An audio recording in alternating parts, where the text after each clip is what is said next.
Bismillahirrahmanirrahim. Assalamualaikum warahmatullahi wabarakatuh. Selamat pagi anak-anakku. Mudah-mudahan sehat semuanya ya. Hari ini kita akan belajar modul 9. Di sini tentang turunan fungsi trigonometri dengan subbab penggunaan turunan dalam fungsi trigonometri, yaitu persamaan garis singgung atau ibu singkat PGS, limit tak tentu, dan percepatan.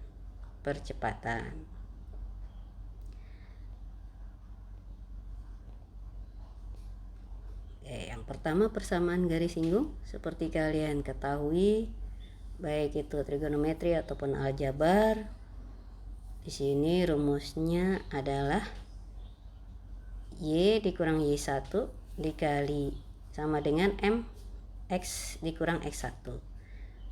Di sini ingat, karena kita pakai turunan, jadi gradien garis atau M sama dengan Y aksen atau F aksen X. Titik singgungnya adalah X1, Y1. Jadi gradiennya atau M-nya F aksen X1. Ini bentuknya ada kurva, ada titik singgungnya, maka yang biru adalah garis singgungnya. Dan diingat lagi, dua garis saling sejajar, gradien 2 sama dengan gradien 1. Dua garis saling tegak lurus, gradien 2 sama dengan min 1 per M1. Oke. Cara menentukan persamaan garis singgung grafik fungsi trigonometri, langkah-langkahnya. Yang pertama, tentukan dulu titik yang dilalui garis. Ya, titiknya misalnya titik T. Jadi cari dulu X1, Y1-nya. Tentukan turunan untuk mencari gradien. Jadi titiknya sudah dapat, gradiennya sudah dapat. Nah, di mana gradiennya adalah substitusi F aksen X1. Lalu baru masukkan ke rumus Y min Y1 sama dengan M dikali X dikurang X1. Ini grafiknya. Nah, sekarang kita lihat contoh 1. Tentukan persamaan garis singgung Y sama dengan 3 sin X di titik X sama dengan 0. Nah, jadi kalian sudah dapat X1-nya 0. Berarti kalian harus cari Y1-nya. Dengan substitusi X-nya sama dengan 0. Di langkah pertama, tentukan titik koordinatnya, titik singgungnya.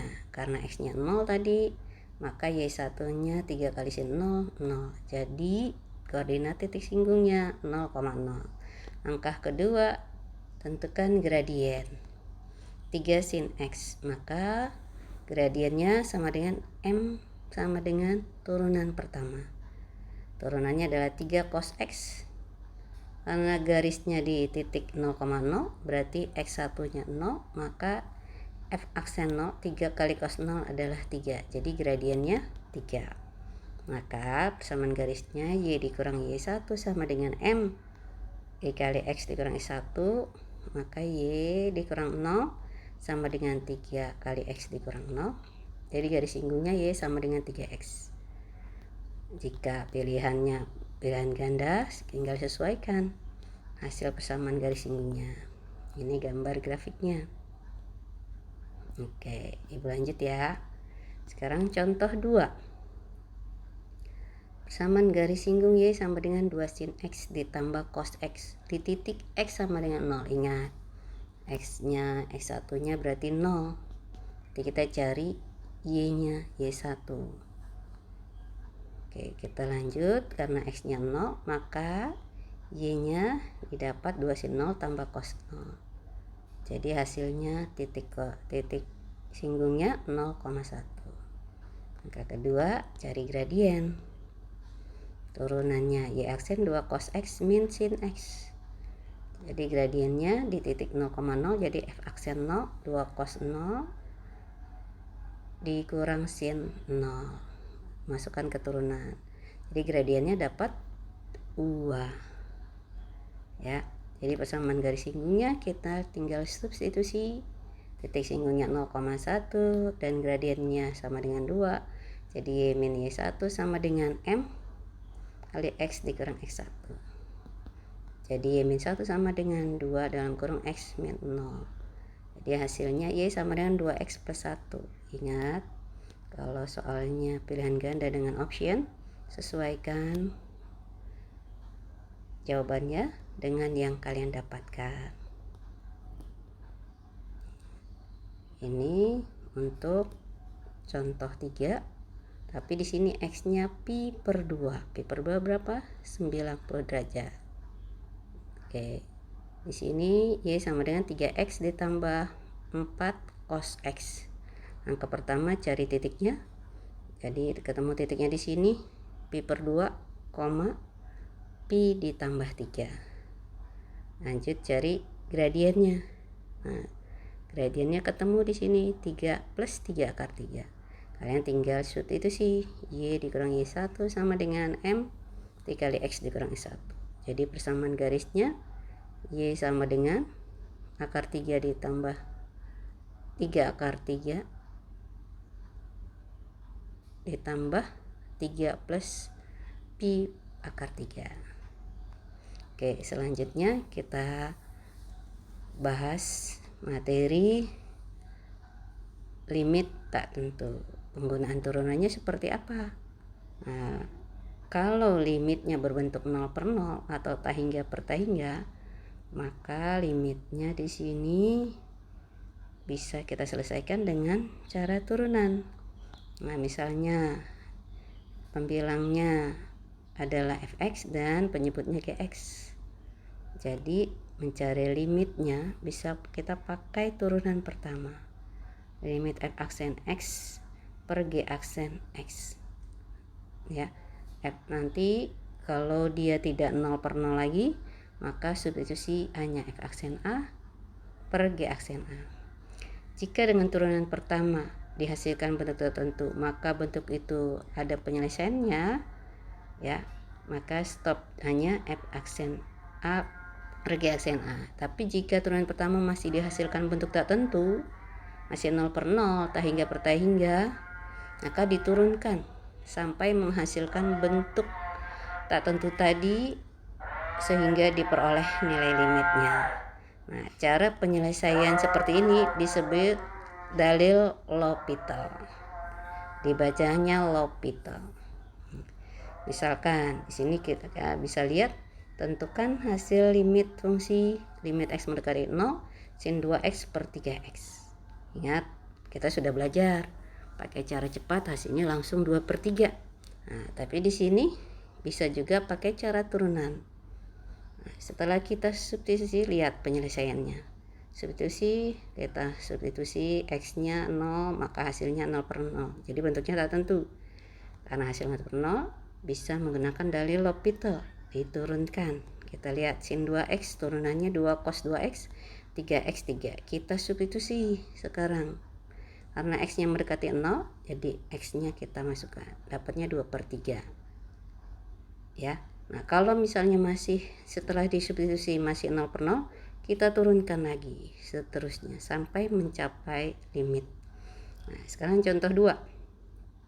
Tentukan hasil fungsi limit fungsi sin 4x per sin x dikurang cos x, di mana x mendekati 1 per 4 pi. Jadi berapa derajat? Oke, 45 derajat. Kita substitusi, hasilnya adalah di sini 0 per 0. Jadi bisa kita gunakan dalil L'Hopital, kita turunkan. Turunan dari sin 4x maka 4 cos 4x. Turunan sin x cos x min cos x jadi plus sin x. Kita substitusi. Maka hasilnya min 4 per akar 2 dirasionalkan. Hasilnya jadi min 2 akar 2. Oke, sekarang contoh 3 untuk limit fungsi 1 dikurang sin x per x dikurang setengah pi. Nah, dimana x-nya setengah pi, substitusi lagi, dapatnya 0 per 0. Maka kita gunakan dalil L'Hopital. Turunan 1 gak usah ditulis. Turunan min sin X jadi min cos X. Turunan X hasilnya 1. Turunan dari number hasilnya 0. Sama seperti yang di pembilang tadi yang 1, gak usah ditulis. Jadi substitusi min cos setengah Pi per 1. Jadi min 0 per 1 hasilnya 0. Oke.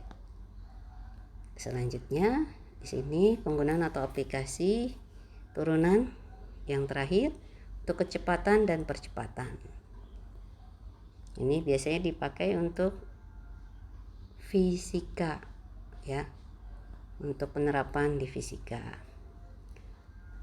Rumus kecepatan dan percepatan. Jika diketahui fungsi S atau fungsi T, rumus kecepatannya adalah di sini S adalah jarak. Nah, berarti kita cari kecepatan V sama dengan S aksen atau turunan pertama dari jarak atau F aksen T. Untuk percepatan adalah turunan kedua ya dari jarak atau F double aksen T. Simbol lainnya kalau F aksen T ds per dt. Kalau F double aksen T d kuadrat S per dt kuadrat. Ya, jadi kalian kalau temukan ds per dt, oh itu berarti S aksen. Kalau kalian temukan d kuadrat S per dt kuadrat berarti S double aksen. Sekarang Ibu berikan contoh. Kita bahas ya. Contoh 1. Gerakan sebuah partikel diberikan persamaannya S sama dengan 6 cos 2T plus pi per 4. Jadi ditanya rumus kecepatan dan percepatan. Jadi kalau kecepatan turunan pertama, percepatan turunan kedua. Jadi di sini S-nya 6 cos 2T tambah pi per 4.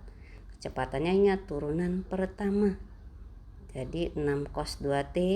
Nah, ini pakai rumus langsung saja. Nah, turunan cos apa? Min. Jadi min 6 cos turunannya pas sin 2T plus pi per 4. Ingat di sini turunan fungsi U, jadi kalikan 2 lagi. Jadi min 12 sin 2T plus pi per 4. Ini kecepatan. Kalau percepatan S double aksen. Jadi yang tadi V kita turunkan sekali lagi. Min 12 sin 2T plus pi per 4-nya kita turunkan. Jadi turunan sin apa? Cos tetap positif. Jadi min 12 cos 2T plus pi per 4 dikali 2. Jadi min 24 cos 2T plus pi per 4. Sekarang contoh 2. Sebuah benda bergerak harmonik menurut persamaan gerak ST sama dengan sin 4T min 5 cos kuadrat T. Maka kecepatannya, ingat kecepatan adalah turunan pertama. Jadi turunkan aja sekali saja. Turunan sin 4T 4 cos 4T. 5 cos kuadrat T berarti 10 cos 2 pangkat 2 min 1T dikali min sin T. Nah, jadi jawabannya udah cukup 4 cos 4T plus 10 cos T dikali sin T. Tapi karena kalau soalnya misal pilihan ganda, maka kita gunakan sudut rangkap. Ingat di kelas 11 ya anak-anakku ya yang hebat.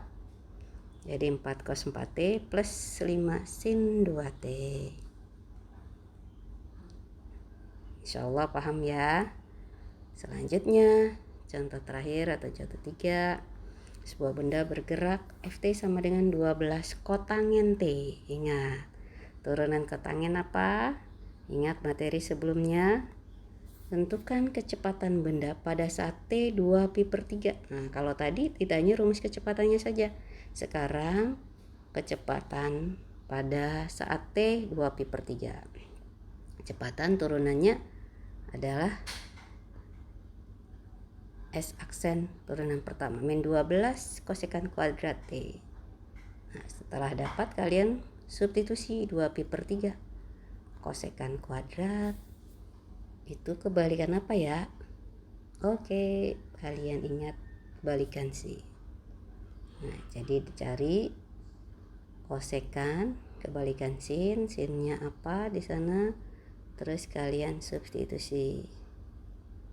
Jadi dapat di sini kosekan 2pi per 3. 2pi per 3 berapa derajat di sini? Oke, 120. Ya, jadi hasilnya adalah min 16. Oh, masih ada nih contoh terakhir ini. Tadi Bu bilang terakhir ya. Oke, contoh yang keempat. Partikel bergerak menurut persamaan Ft maka percepatan.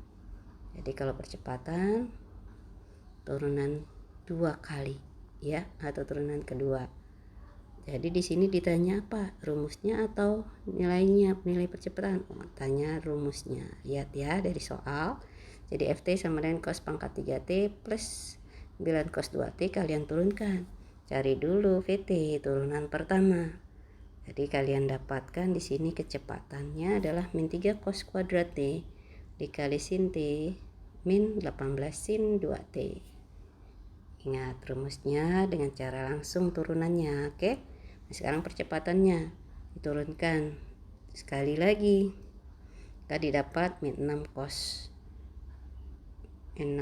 T di sini min 6 cos pangkat 2 dikurang 1T dikali min sin T ditambah 3 cos kuadrat dikali sin T cos T dikurang 36 cos 2T. Jadi percepatannya adalah atau AT 3 sin 2T dikurang 3 cos kuadrat cos pangkat 3T sin T dikurang 36 cos 2T.